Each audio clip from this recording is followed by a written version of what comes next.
1000 BC, the population was about 10 million people. The current population is 7 billion people, of which 5 billion has grown over the last 100 years or so. In Bangladesh, the population has tripled from 50 to more than 150 million people in 60 years. The size of families in that country is a concern. A woman in Bangladesh works for the government in family planning service.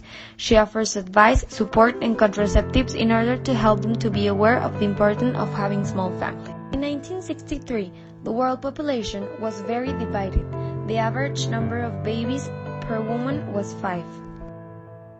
Developed countries had small families and long lives. The developing countries had large families and short lives.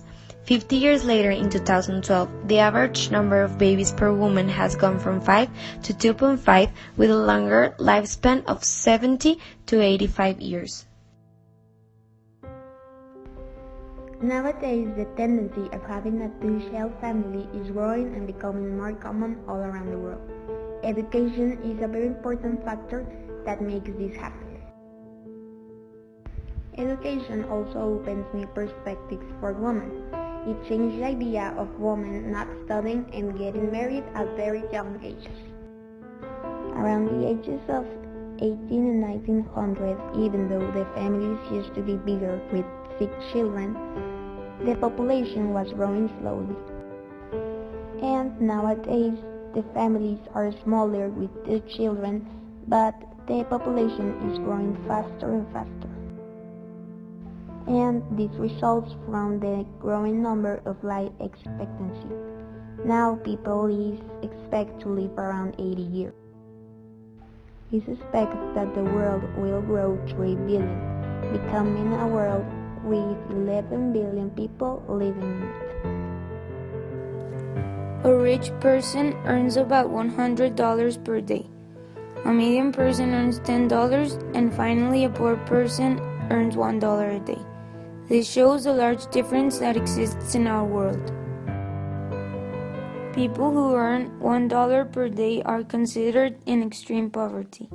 1 billion of our population is in this condition.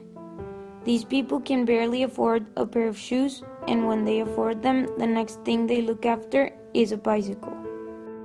Country averages have improved a lot since the 1800s, but have people also got a better life? More than 1 billion people are still in extreme poverty, but as the years have passed, every time less people are in these conditions. It is possible and probable that many countries in Africa will rise out of poverty. This graph shows us the relation between income and lifespan. We can see how the countries have improved since the 19th century to the year 2012.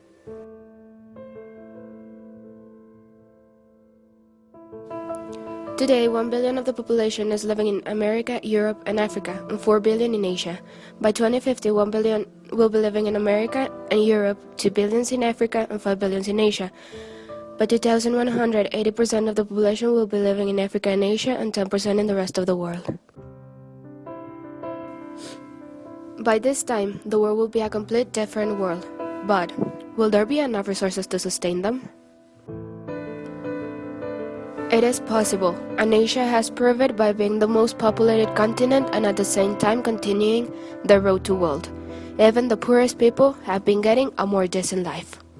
The UN has a goal of eliminating extreme poverty within the next 20 years by increasing education, health, roads, and electricity. This means a lot of hard work, not just from them, but from all of us. People want a good life. They want a better car, a bigger house, and more money. But this only leads us to a severe climate change. To produce all of these things, we need energy, and 80% of the energy we use comes from fossil fuels. This graph shows us the amount of carbon dioxide produced in the world during 1 year. We can see that the poorest billion produces half of what the next billion produces, and that billion half of the next one, and so it goes.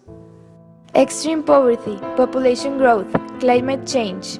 What will you do to solve these problems? Created using Powtoon.